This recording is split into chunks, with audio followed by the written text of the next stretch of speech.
Buen día, ¿cómo está? Bendiciones, bienvenidos. Saludamos a nuestros hermanos que están en la transmisión, los que verán en diferido también.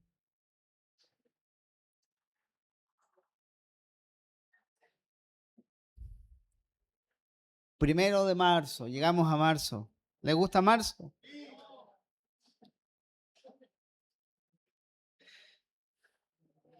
Llegó marzo,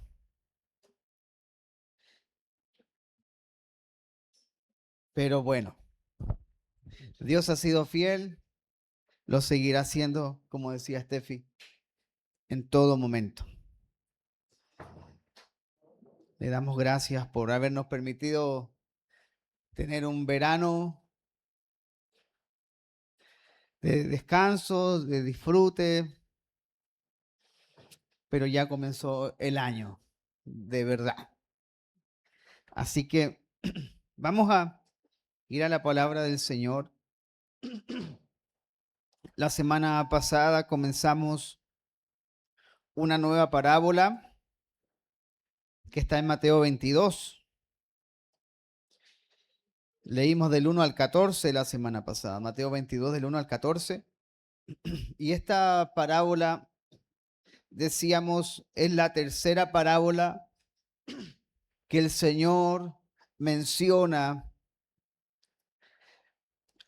a los fariseos, a los grupos religiosos, a la élite religiosa de la época. Y en esta tercera parábola el Señor vuelve a mencionar el mismo mensaje. Y el mensaje era el siguiente: ustedes rechazaron el mensaje. Ustedes rechazaron a Dios, ustedes rechazaron el evangelio. Y de esto se trata también la parábola de las bodas. No vamos a leer todo el capítulo, los versículos, porque ya quedamos casi en los últimos versículos, pero solo para hacer un resumen, el Señor le dice que el reino de los cielos es semejante a un rey que hizo una fiesta de bodas y que los que habían sido convidados, se negaron a ir, se negaron a entrar. Y volvió a enviar, dice, a los convidados que el Señor había preparado comida, toros, animales, y que todo estaba dispuesto, pero ellos se negaron. Ellos se negaron. Luego el Señor dice,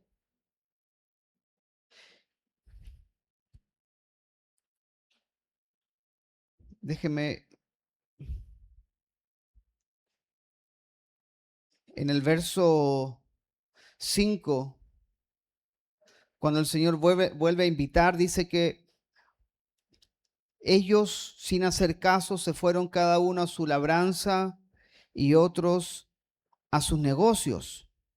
Y otros, tomando a los siervos, los afrentaron y los mataron. Y todo esto, como ya mencionamos, este grupo religioso sabía que el Señor estaba hablando de ellos.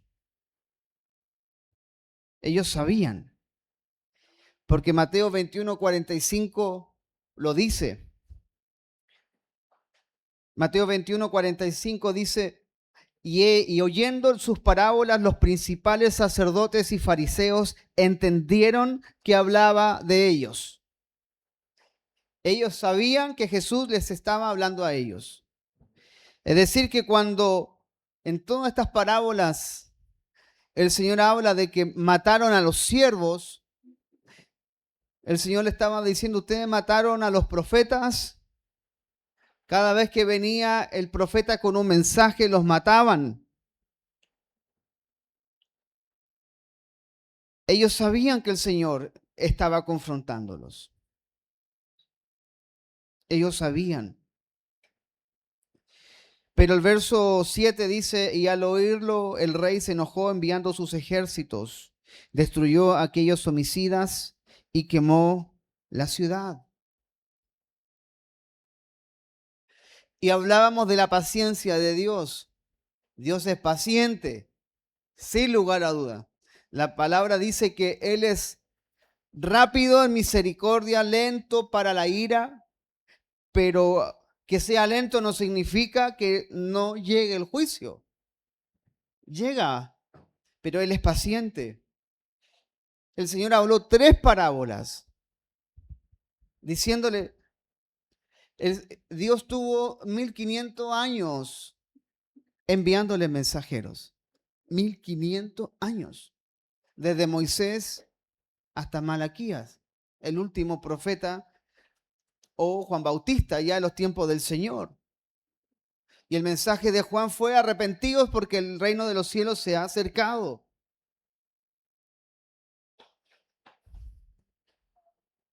Juan también murió. Así que ellos sabían que todo este reclamo en parábolas estaba hablando de ellos. Y la paciencia de Dios se colmó. Y el Señor dice que la ciudad será quemada, destruida. Mire lo que dice Mateo 24, del 1 al 2.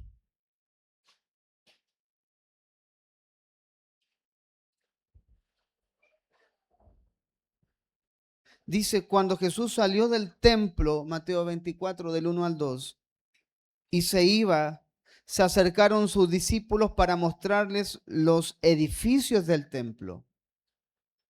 Respondiendo él, les dijo, ¿veis todo eso?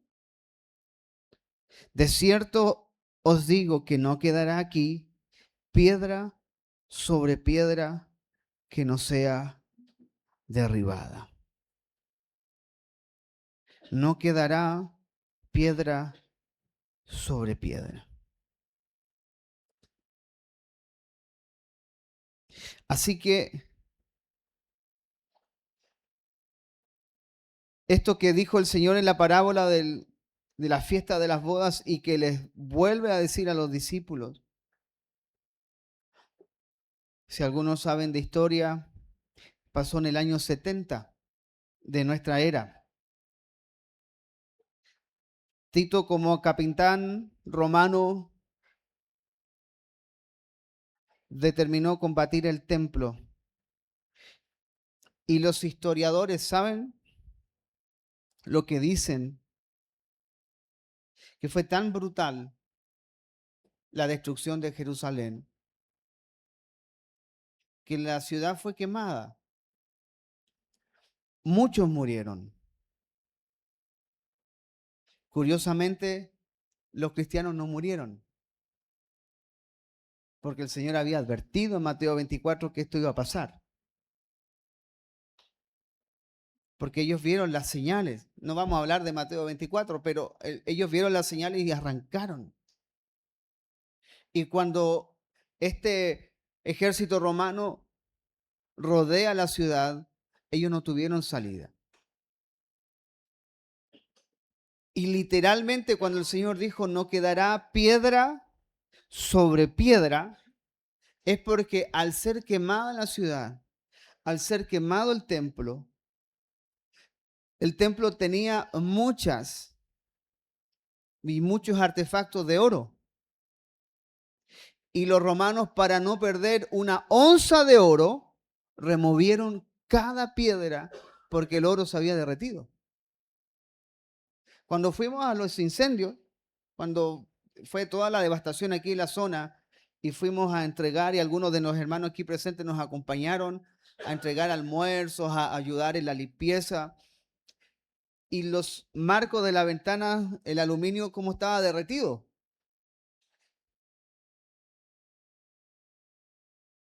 Entonces el oro se metió entre las piedras y los romanos removieron las piedras para quitar todo el oro. Por eso que no quedó piedra sobre piedra. la profecía se cumplió al pie de la letra. Así que todo lo que el Señor estaba diciendo se cumplió. La ciudad sería quemada y fue quemada. Por eso que la paciencia tuvo un tiempo. Así como en esta era, en esta dispensación de gracia, habrá un tiempo. Habrá un tiempo. Así que, amados, nos queda la última parte de la parábola, que es del verso 11 al 14. Mateo 22, del 11 al 14, dice así. Y entró el rey para ver a los convidados. Recuerde que el versículo anterior dice que invitó y entraron buenos y malos. No hubo discriminación. Buenos y malos en el juicio humano, en nuestro juicio. Los que fueron convidados eran buenos y malos. Y todos ellos entraron a las bodas. Y las bodas se llenó. Bueno, verso 11, y entró el rey para ver a los convidados. Y vio allí a un hombre que no estaba vestido de boda. Y le dijo, amigo, ¿cómo entraste aquí sin estar vestido de boda? Mas él enmudeció. Entonces el rey dijo a los que servían, atadle de pies y manos y echadle en las tinieblas de afuera. Allí será el lloro y el crujir de dientes, porque muchos son llamados y pocos escogidos. Eso yo lo escuchaba de niño. Muchos son los llamados y pocos los escogidos.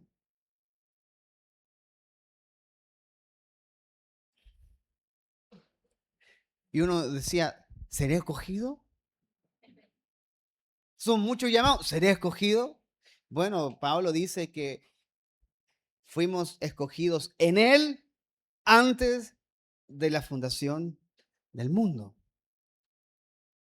Los escogidos tienen fruto. Los escogidos se parecen a Cristo. Los escogidos expresan a Cristo. Por eso muchos son los llamados, porque salieron a la ciudad y no todos respondieron el llamado.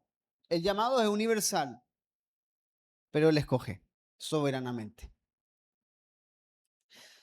Así que la parábola concluye con la referencia a uno que no estaba vestido de boda. Como dice el verso 11, y entró el rey para ver a los convidados. El rey se detuvo a observar quién estaba dentro de los convidados. Como algo natural, el rey decidió visitar el lugar de la fiesta, completamente llena de invitados, entrando el rey a ver a sus comensales. Ahora, el verbo que usa Mateo, el verbo ver, expresa la idea no solo de ver a los convidados, sino de contemplarlos. Esa palabra es theaomai en griego, que significa examinar con atención, ver con admiración o con consideración. Destaca más especialmente la atención de la persona que contempla. Es una voz activa porque la acción recae en el que está observando, no en el que es observado. Así que todos estaban vestidos de bodas. Ahora, ¿cuál es la pregunta? ¿Cómo estaban vestidos de bodas si estaban trabajando, paseando por la ciudad? Es como que tú sales de aquí, te agarran, vamos a una fiesta. Bueno, aquí uno va como quiere, pero según otros contextos culturales hay código de vestimenta. Algo que cuando tuvimos que viajar a Canadá como familia y algo que le llamó la atención a la pastora fue que cuando estábamos de noche paseando por la ciudad o yendo a un lugar, las jovencitas que iban de fiesta es como que fueran a una gala. Estaban vestidas como de gala, pero iban a un bar. Porque el código de vestimenta ya para salir es andar como de gala. No veía a nadie con chalas de buzo. No, todo era como de gala. Solo la mujer, el hombre era un poquito más informal. Pero hay código de vestimenta. Ahora, usted va a un matrimonio y usted pregunta de día o de noche, porque si es de día o de noche, el color, el tipo de vestido, el hombre, camisa blanca y un terno negro, día o noche, ¿no? Digan a ver los hombres, sí. Simple. Algunas dicen, qué básico. No, somos simples. No nos enredamos en cosas. ¿Dónde está el amén? Amén, gracias. No perderás tu recompensa, siervo. Pero había un código de vestimenta en esta boda. Ahora, ¿quién proveyó? Porque hay uno allí que no tenía la ropa apropiada. ¿Eso quiere decir de que no tuvo tiempo para ir a buscarla? No. Debemos entender bien que se trata de una parábola y que no debe buscarse la aplicación a todos los detalles. Es decir, no podemos alegorizar todo lo que está en una parábola, no podemos suponer todas las cosas. Sin embargo, el hecho que se destaca en esta parábola es el conjunto de todos los invitados portaban un vestido especial o adecuados para estar en aquel lugar. Y el Señor hace el matiz en el que, o el énfasis en el que no tenía el vestido de boda. Así que podríamos nosotros inferir que el rey ha provisto la vestimenta, ya que invitó a todos. Por lo tanto, si él fue a buscar y a observar para ver si todos estaban vestidos, quizás puede ser obvia la respuesta del convidado que enmudeció. Enmudeció. Es muy probable que hubiese rehusado vestirse con la ropa que se daba a cada invitado. Consideró posiblemente que sus propios vestidos eran suficientes para el caso. Pudiera suponerse que incluso rechazó el que le ofrecieran para entrar a las bodas, de tal manera que su vestido desafiaba abiertamente la oferta y la demanda del rey. Mire, si la llamada al evangelio es la convocación a un banquete de bodas, si la llamada al evangelio, si la llamada al reino, si la llamada al arrepentimiento es la convocación a un banquete de bodas, hablando de esta parábola, entonces el traje de boda, la vestimenta, es una condición del corazón y una forma de vida en concordancia con el evangelio.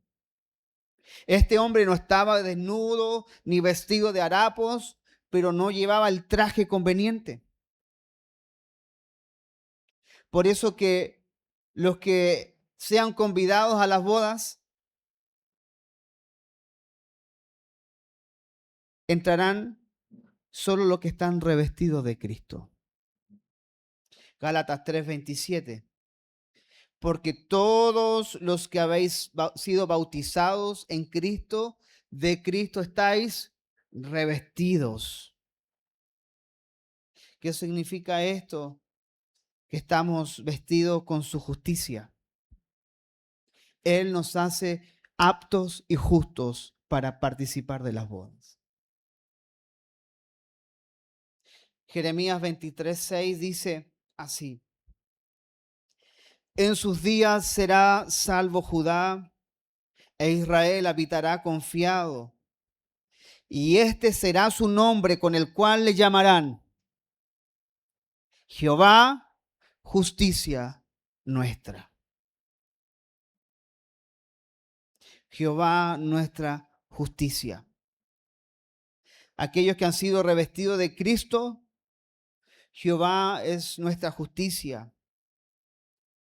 Pero este hombre, el que se vistió o el que rehusó usar el vestido, prefirió llevar su propio traje. Y esto ya lo hemos visto antes. Génesis 3:7. Génesis 3:7 dice, entonces fueron abiertos los ojos de ambos, Adán y Eva, cuando cometieron pecado. Y conocieron que estaban desnudos. Entonces cosieron hojas de higuera y se hicieron delantales. Y luego la pregunta del Señor, ¿se acuerda cuál fue? ¿Dónde estás? ¿Usted cree que Dios no sabía dónde estaba Adán? No, Dios estaba buscando una respuesta. Por eso cada vez que Dios pregunta algo, busca una respuesta. Jeremías, ¿cierto? Ezequiel, Isaías, Daniel, cada vez que Dios los confronta con una pregunta, Dios espera una respuesta. Cuando le dice a Job, ¿dónde estabas tú cuando yo puse los cimientos de la tierra? Respóndeme.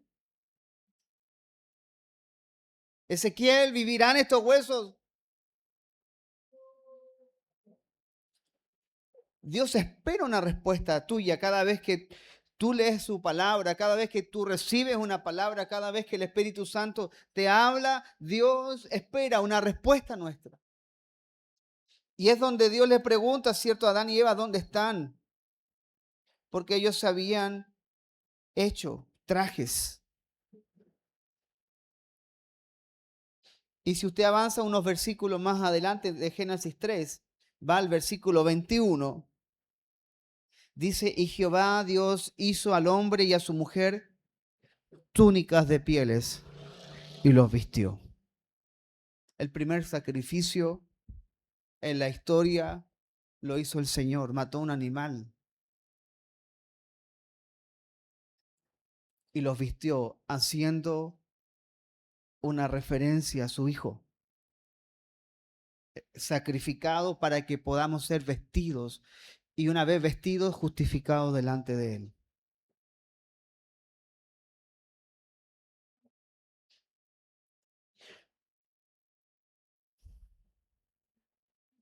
Este hombre no tenía ninguna excusa porque se dice que los reyes y los nobles en estas ocasiones proveían gratuitamente el traje a los invitados. Los invitados lo único que tenían que hacer era acudir a la boda, porque el rey proveía la vestimenta, el rey proveía el disfrute, la fiesta y todo. Así que, así como el rey proveía gratis el traje, también de manera gratuita se nos da la gracia con que nos revestimos de Cristo. Génesis 45:22. Este es el caso de José. A cada uno de todos ellos dio mudas de vestido. Y a Benjamín dio 300 piezas de plata y 5 mudas de vestido.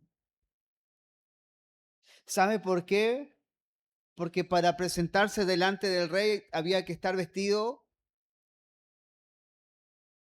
a la par, dignamente. Por eso que no es por obra nuestra salvación, es por gracia mediante la fe, que somos revestidos en Cristo y podemos presentarnos en la boda. Segunda de Reyes 5:22. Y él dijo, bien, mi Señor me envía a decirte, he aquí vinieron a mí en esta hora del monte de Efraín 2 jóvenes de los hijos de los profetas. Te ruego que les des un talento de plata y 2 vestidos nuevos. Salmos 45, 13 y 14. Toda gloriosa es la hija del rey en su morada. De brocado de oro es su vestido. Con vestidos bordados será llevada al rey. Vírgenes irán en pos de ella, compañeras suyas serán traídas a ti. Isaías 61:10. En gran manera me gozaré en Jehová, mi alma se alegrará en mi Dios, porque me vistió con vestidura de salvación, me rodeó de manto de justicia, como a novio me atavió, y como a novia adornada con sus joyas. Así que este hombre rehusó usar el vestido, se negó, de la manera como Israel negó a Cristo, rehusó creer en él, rechazó el mensaje. Y como muchos hoy, acontece exactamente lo mismo. Ahora, amados, ¿qué significa que estemos revestidos de Cristo? Porque Pablo lo menciona, ¿cierto? En Gálatas 3:27, lo leímos.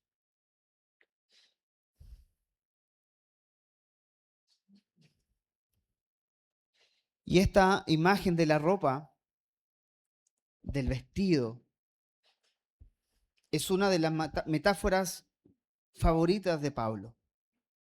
Mire, Romanos 13:12 dice así: la noche está avanzada y se acerca el día.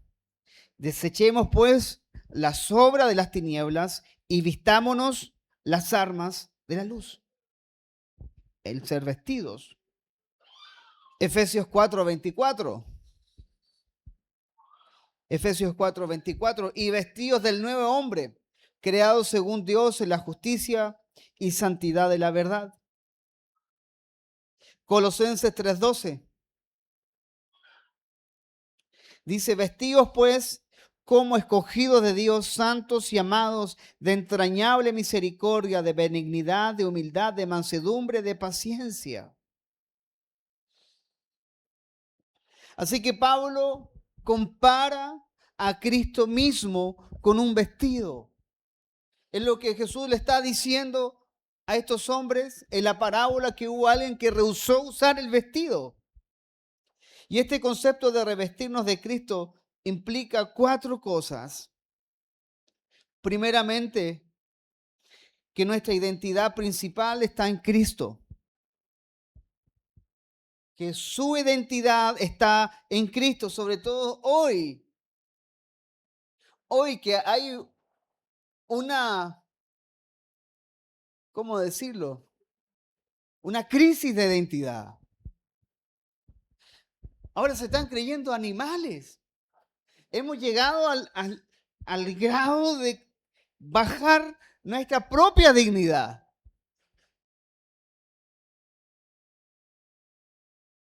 Así que estar revestido de Cristo implica que nuestra identidad principal está en Él. Porque nuestra ropa les dice a los demás quiénes somos.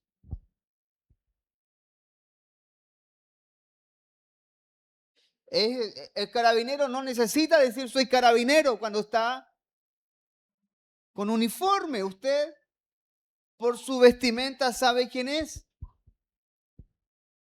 Usted entra a un hospital o una clínica y ve a alguien con un delantal blanco, no está vendiendo churro. No, me da un churro. No, es el doctor. Porque la vestimenta le da la identidad. Por eso el personal de la salud tiene distintos colores, para que usted identifique al tecnólogo, al enfermero, al kinesiólogo, a la matrona. Usted lo identifica por la vestimenta. Ahora, la pregunta es, ¿la gente te identifica a ti solo con verte? ¿Tus acciones reflejan el carácter de Cristo? La gente podría decir, este es un hijo de Dios, porque no anda en malos pasos, porque no anda mintiendo, porque no anda haciendo esto. Es un hijo de Dios. Es la vestimenta, nuestra principal identidad. Por eso que Él llamó buenos y malos, pero los vistió. Pero algunos quedamos en lo bueno o en lo malo. No, ni lo bueno ni lo malo. Tenemos que ser vestidos de Cristo, en su justicia. Casi cualquier clase de ropa, realmente un uniforme que muestra que nos identificamos con otros del mismo género, clase social o grupo nacional. La vestimenta es algo sumamente importante. No estoy hablando de marcas, de tipo de telas, no, estamos hablando de la vestimenta en general.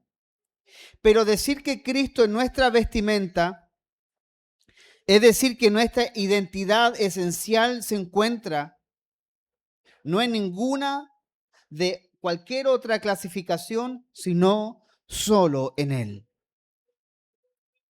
Así que si usted ha sido convidado a las bodas, el Padre lo ha vestido con la justicia de Cristo, ha sido revestido de Él.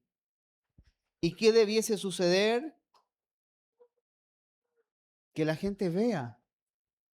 No es la hipocresía, la realidad. El carabinero no necesita imponerse. En algunas ocasiones sí, pero en los casos de una sana conciencia ciudadana, usted ve al carabinero y usted entiende que él es la ley y que usted le respeta, sea quien sea. O llega un bombero vestido con todo su equipamiento, usted viene a apagar el incendio y la pregunta es estúpida, porque es la vestimenta.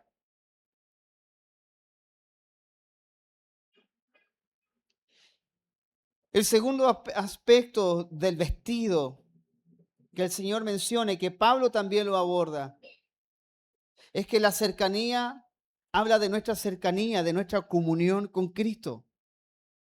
Porque ¿qué otra cosa está más cerca de ti que tu ropa? Tu ropa está pegada a ti. Aunque algunos se visten apretados, más apretados, más cerca está la ropa. Pero la ropa está muy cerca de ti, más que cualquier otra posesión.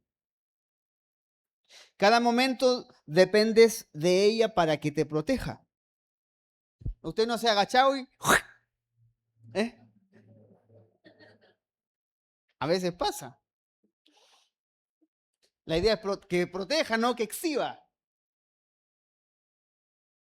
La ropa va a todos lados contigo. Así que decir que Cristo es nuestro vestido, nuestra ropa, es llamarnos a depender de Él y ser conscientes de que Cristo está en nosotros momento a momento, en todo tiempo.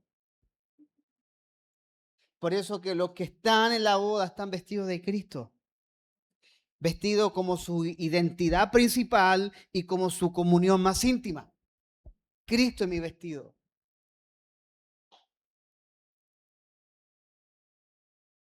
También representa el tercer aspecto, la imitación de Cristo.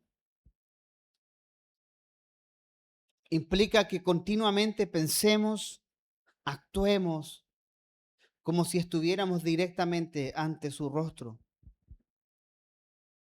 Una frase que se usó mucho en el Antiguo Testamento fue caminar delante de Él.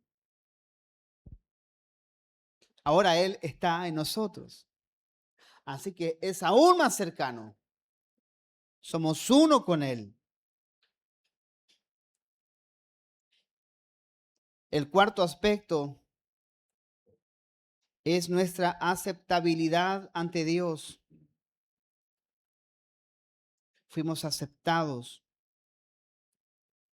La ropa cubre nuestra desnudez. La ropa cubre tu desnudez. Fue la misma desnudez que fue cubierta por Dios a Adán y Eva. Dios cubrió su desnudez con las pieles del animal, con el primer sacrificio. Dios cubre nuestra desnudez con Cristo, porque no tenemos ninguna obra ni justicia que Dios acepte solo la de su Hijo. Dios ha estado proveyendo ropa para cubrir nuestra vergüenza desde la caída, como ya lo leímos en Génesis 3:7 y Génesis 3:21. Decir que Cristo es nuestra ropa es decir que a la vista de Dios somos amados por la obra y la salvación de Cristo. Cuando Dios nos ve, Él nos ve como sus hijos porque Él ve a su Hijo en nosotros, porque estamos vestidos de Él. Hay una imagen muy similar, y creo que lo mencionábamos domingo atrás, entre Jacob y Esaú. Y ya Isaac estaba ciego. E Isaac dice, quiero de la comida que hace mi hijo Esaú. Entonces Jacob, la mamá escuchó y le dijo a Jacob, tu papá está pidiendo comida, pero te voy a preparar tal cual como la hace tu hermano. Y la historia se recuerda, entra Jacob, pero había una diferencia entre Jacob y Esaú. Esaú nació con un chaleco, era muy velludo y parece que Jacob era lampiño. Entonces la mamá tuvo que ponerle pieles para que si Isaac lo tocaba, pudiera, es mi hijo, porque tú parece lobo. Entonces cuando Jacob, vestido como Esaú, le lleva la comida, le lleva el plato, seguramente Isaac le agarra la mano, porque la voz es de Jacob, dice, pero tus brazos son como los de Esaú.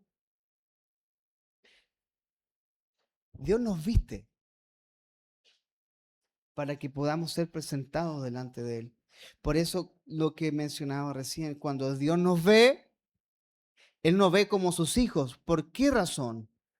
Porque el Hijo, perdón, porque Él ve a su Hijo en nosotros, porque estamos vestidos de Él.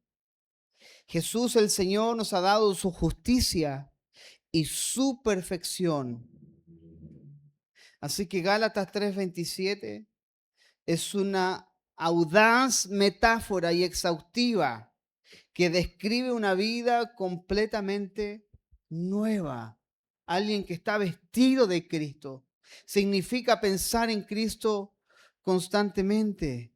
Dejar que su espíritu infunda su carácter e impregne todo lo que pensamos, decimos y hacemos. Por eso, como decíamos recién, en los aspectos, nuestra identidad y nuestra cercanía, nuestra imitación y nuestra aceptabilidad. Hablamos como Él, andamos como Él anda. Recuerde, la paciencia tiene un tiempo. Tiene un tiempo. Esto va mucho más allá de guardar reglas y normas.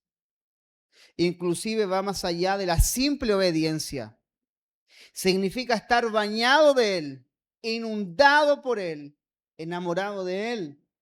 A un cristiano nunca se le puede demandar algún compromiso adicional a la ley para recibir o mantener la plena aceptación con Dios. ¿Por qué? Porque él o ella están revestidos de Cristo.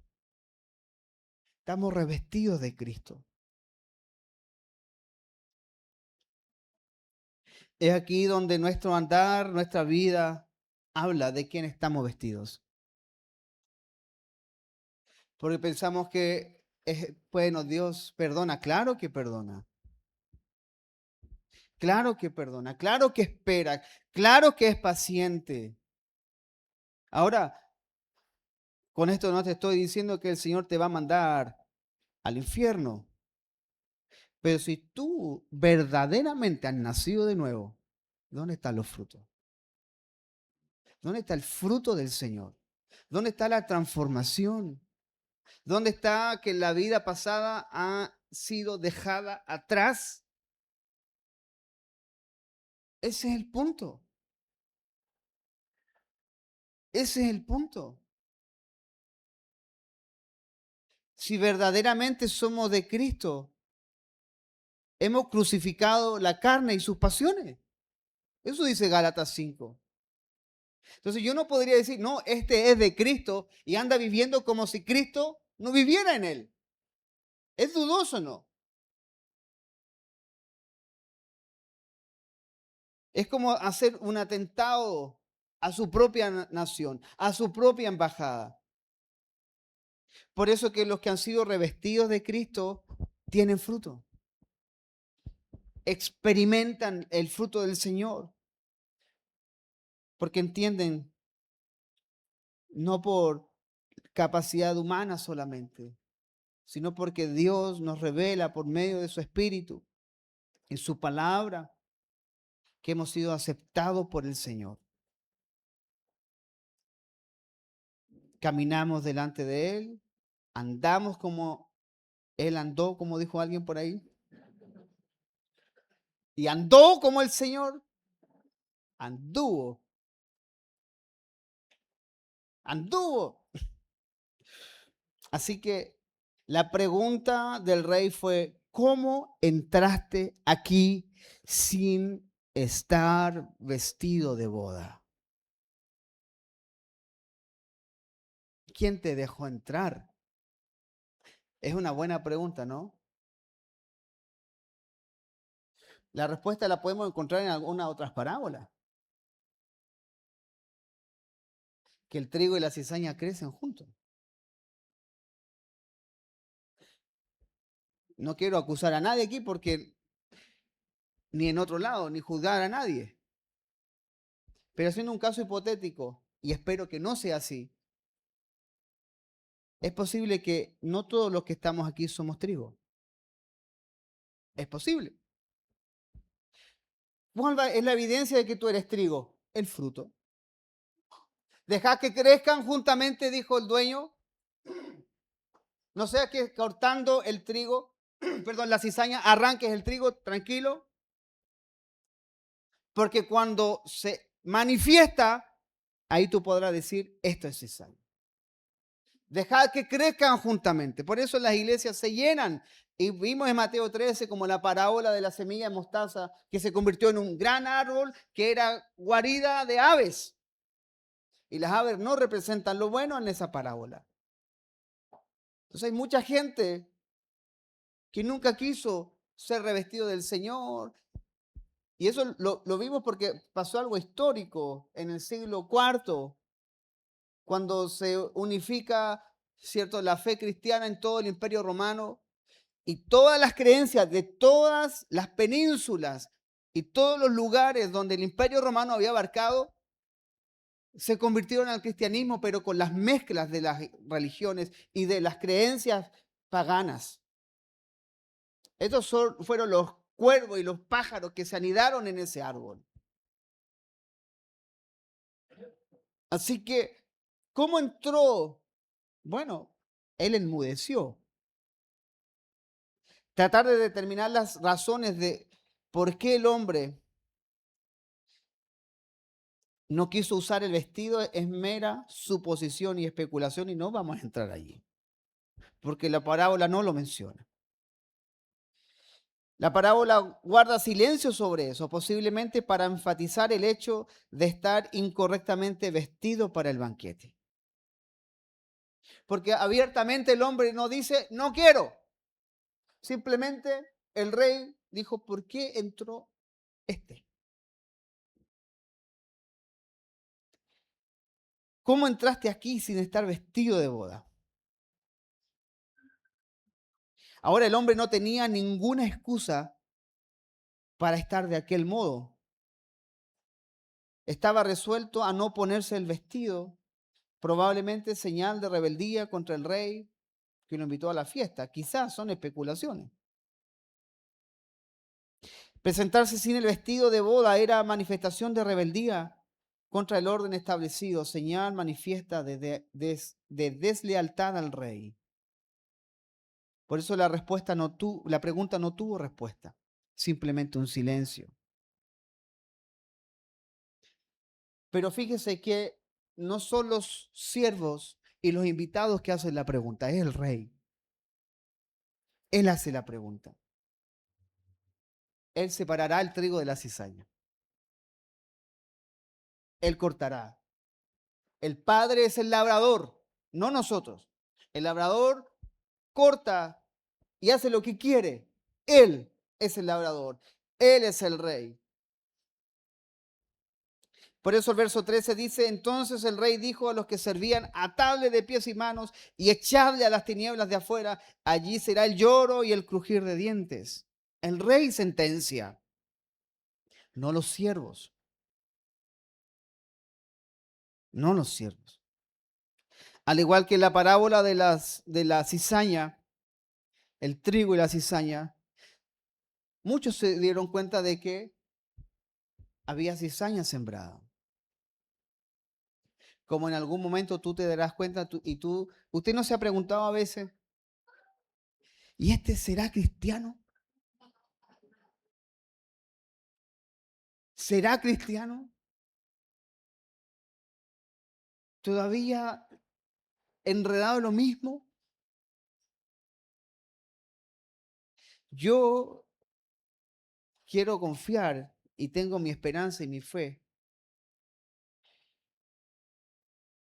en que aquí todos somos trigo.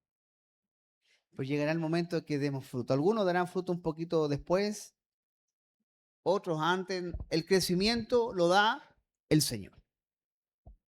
Lo da el Señor.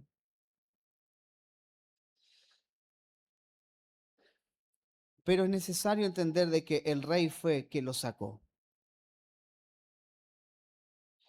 Mire, de estos versículos de pronto surgen muchas interpretaciones.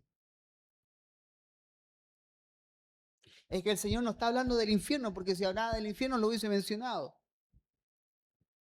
No, es que ese es un tiempo de preparación para el cristiano. No, mire, hubo una sentencia de atarlo y echarlo afuera. Allí será el lloro y el crujir de dientes. El lloro y el crujir de dientes. Mire, es un terrible atrevimiento decir que somos hijos de Dios sin estar en comunión viva con Cristo. Es un atrevimiento. ¿De qué manera yo estoy en una comunión viva con Cristo? No solamente en mis tiempos de oración. Yo tengo una comunión viva con Cristo, con su iglesia, con la hermandad, en comunión. Por eso aquel que dice que yo amo a Cristo, pero bueno, todo lo que pasó en estos días con un personaje, ¿cierto? Muy criticado, amado y odiado.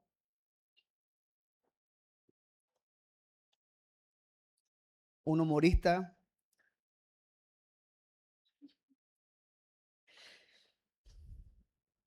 Como humorista, no tengo nada que decir. Sí de su teología. Eso, nada que decir. Pero mucha gente piensa de que tener una comunión viva con Cristo es simplemente orar. Pero no es lo único. No es lo único. Debemos abrirnos a tener comunión con la hermandad. Vivir a Cristo en toda su expresión. Nos hacemos las mismas preguntas que Felipe le hizo a Jesús. ¿Se acuerda la pregunta de Felipe? Señor, muéstranos al Padre. ¿Y qué dijo Jesús? Tanto tiempo estoy con vosotros y no me habéis visto. Y los cristianos oran para que se abra el cielo y Cristo baje y se manifieste. Cuando aquel que está revestido de Cristo es la fiel imagen de Él. La iglesia fue llamada y fue comisionada a ser la fiel imagen del Hijo. Así que todos los que hemos sido convidados a esta fiesta y a estas bodas, tenemos un solo código de vestimenta. No es evangélico, católico, apostólico, romano, ni ningún otro credo, es estar revestidos de Cristo.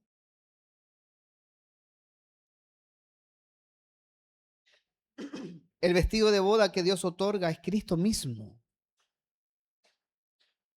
Es Cristo mismo. El vestido de justicia procede de Dios. Y cualquier otra cosa es como un trapo de inmundicia. Porque solo Jesús es nuestra justicia. Isaías 64:6. Isaías 64:6. Si bien todos nosotros somos como suciedad y todas nuestras justicias como trapo de inmundicia, y caímos todos nosotros como la hoja, y nuestras maldades nos llevaron como viento. Ya leímos Isaías 33:16 que habla que Jehová es justicia nuestra. Solo una vida cubierta por Cristo, que procede el carácter del Señor por la acción del Espíritu Santo. Solo una vida, lo repito, cubierta por Cristo, que procede de la acción del Espíritu Santo, es acepto delante de Dios. Sin ese vestido, el creyente jamás podrá participar del festín de salvación y mucho menos de la fiesta admirable de la cena de las bodas del Cordero. Apocalipsis 19:9 dice: y el ángel me dijo, escribe, bienaventurados los que son llamados a la cena de las bodas del Cordero. Y me dijo, estas son palabras verdaderas de Dios.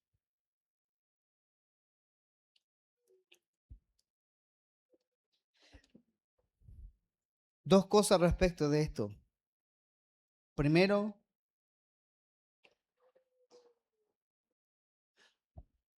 no se olvide que el lenguaje de Apocalipsis es profético. Hay un lenguaje. Y estas bodas habla de la unión eterna que tendrá Cristo y su iglesia. La unión eterna. Si habrá una boda o no en el cielo, no es nuestro tema. La realidad de esto es que usted estará unido a Él por la eternidad. De eso se trata el pacto matrimonial, ¿no? Que lo que Dios une, no lo separe el hombre. Por eso que los que no estén en esta situación espiritual, les corresponderá la oscuridad de las tinieblas de afuera, alejados para siempre de Dios. Y el verso 14, la parábola concluye con esta frase, porque muchos son llamados y pocos escogidos. La frase conclusiva de la parábola presenta en muchos aspectos dificultad para interpretarla, porque como les dije, yo decía, sí, yo soy llamado, pero seré escogido. De pronto existe esa inseguridad en el creyente. Pero la mayor seguridad que el creyente pueda tener es respecto de su salvación. Romanos 8 habla el apóstol Pablo diciendo, porque los que son guiados por el Espíritu de Dios, estos son hijos de Dios. Te habla de una certeza. Jesús dijo que los que a mí vienen, los que el Padre me ha dado, yo no le echo fuera. Así que algunos entienden de que esta invitación a la boda y muchos llamados, poco escogidos, dicen, bueno, tiene que ver con Israel solamente, porque Dios llamó a la nación durante siglos, la nación no hizo caso. y algunos fueron escogidos. Pero en general, la parábola enseña que muchos son llamados a esta boda. El mensaje de salvación está por doquiera del lugar, en las redes, en las calles,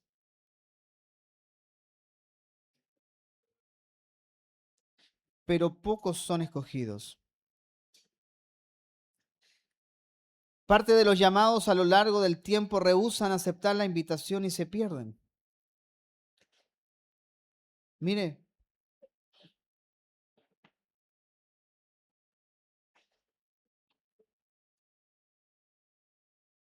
y se lo he contado, fue tan fuerte para mí en un momento recibir un rotundo no de alguien al que tú amas, un amigo entrañable, y tú le haces la invitación y decir, no, no quiero, yo estoy bien así, te hace un eco. De ahí que algunos son escogidos para salvación y otros escogidos para perdición. Y hay de ese debate que no tiene conciliación, no voy a entrar allí. De que si hay responsabilidad humana, no hay responsabilidad humana en el llamado, de que si hay solamente soberanía de Dios en quien escoge y quien no escoge. Pero voy al hecho de cuando tú haces el llamado, invitas a alguien a participar del Evangelio, no estoy hablando de la invitación literal a una iglesia, le predicas el Evangelio y hay un corazón cerrado negativamente, no me genera un eco. Uno cree que con ciertas palabras, con ciertas cosas, lo vas a enganchar y la gente, no, estoy bien. Y como bien saben, este amigo mío fallece a los años, a los pocos años, murió de 21 años.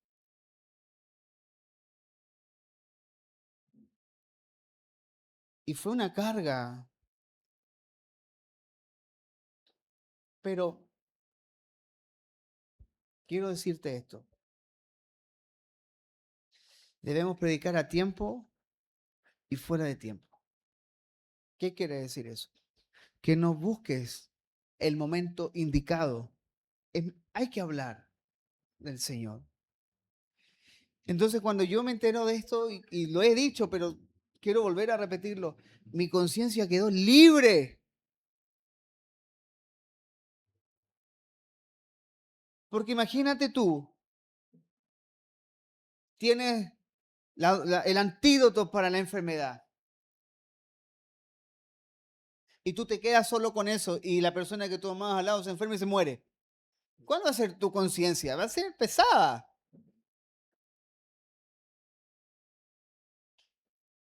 Entonces, cuando fallece este amigo, hubo pena, por supuesto, pero hubo paz. Si el Señor, bueno, Dios puso un sentir en mi corazón en ese momento y hay paz. Nosotros no sabemos quiénes son los escogidos. No sabemos, pero los siervos salen a llamar. Tú tienes que salir a llamar. Si aquel que está siendo llamado, Dios lo ha escogido, un tema de Dios, no de nosotros. No lo sabemos, pero tenemos que llamar. Esa es nuestra obligación. Ahora mi pregunta, ¿cuándo fue la última vez que le hablaste a alguien de Cristo? Porque así como pasó el accidente en Santiago del el camión del gas, que murió mucha gente de un momento a otro, le puede pasar a alguien que convive contigo todos los días y tú nunca le hablaste. Dios lo pudo haber hecho por otro lado, pero es tu conciencia la que debe estar sana, limpia delante de Dios y de los hombres.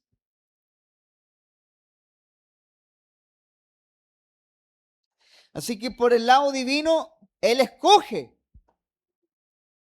pero por el lado humano nosotros somos este parlante que usa la voz de Dios para llamar. Dios nos usa a nosotros para llamar, pero Él escoge. Dios nos usa a nosotros para llamar. No significa esto en ningún modo que alguna acción del hombre complemente la obra divina. Ninguna obra nuestra, ninguna acción de nosotros va a complementar lo que Cristo ya hizo, lo que Dios determinó hacer. Pero sí estamos nosotros llamados a llamar.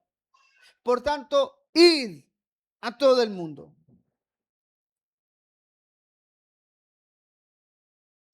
Así que muchos dicen la elección divina y la soberanía divina sin responsabilidades humanas. Es decir, Dios los escogió para perdición. Y puede haber fundamento bíblico consistente para eso, como también hay fundamento bíblico en muchos casos para la elección divina y la responsabilidad de aceptar el llamado.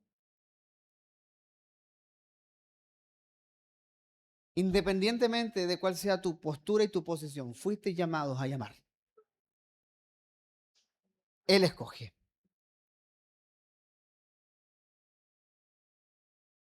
Así que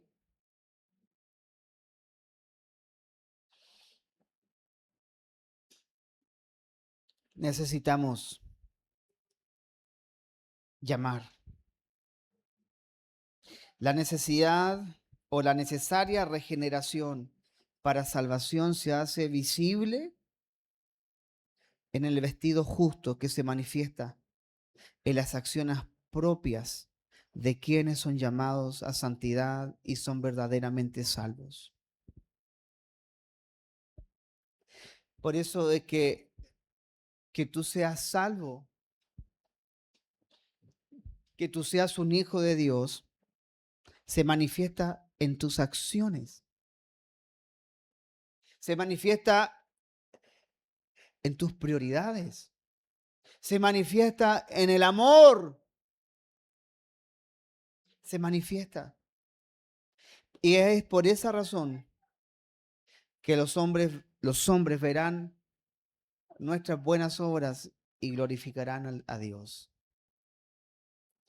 Así que, amados,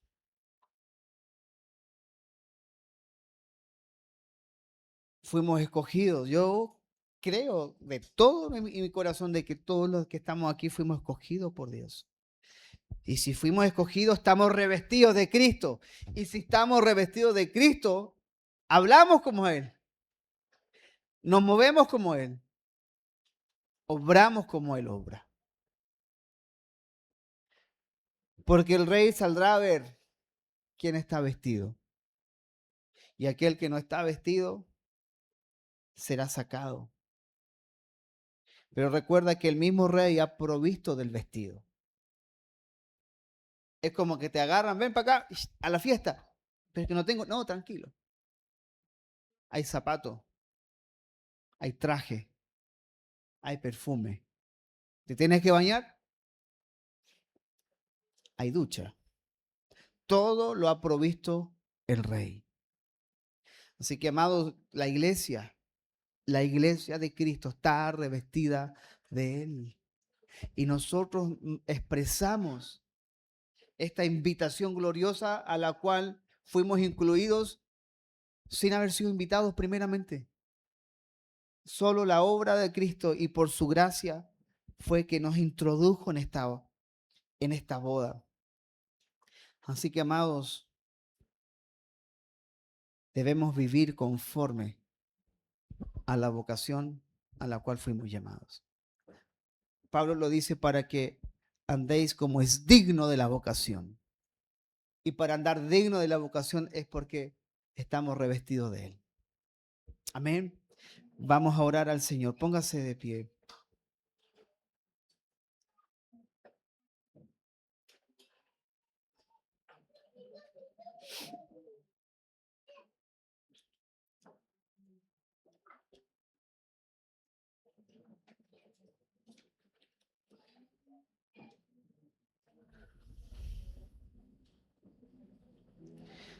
Amén. Oramos al Señor.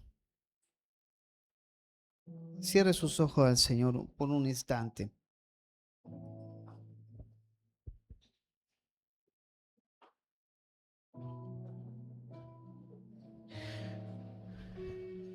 Cuando alguien está vestido, cuando alguien está uniformado, las preguntas están de más. Porque el vestido dice quién tú eres.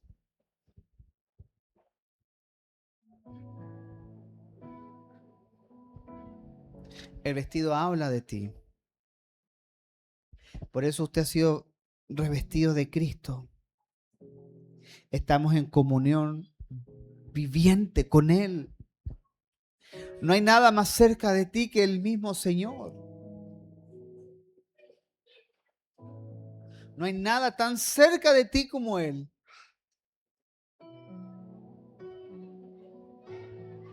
Y Él te ha invitado a esta maravillosa boda en la cual el rey ha preparado comida. Dice, he preparado mi comida, mis toros y animales engordados. Todo está dispuesto. Venid a las bodas.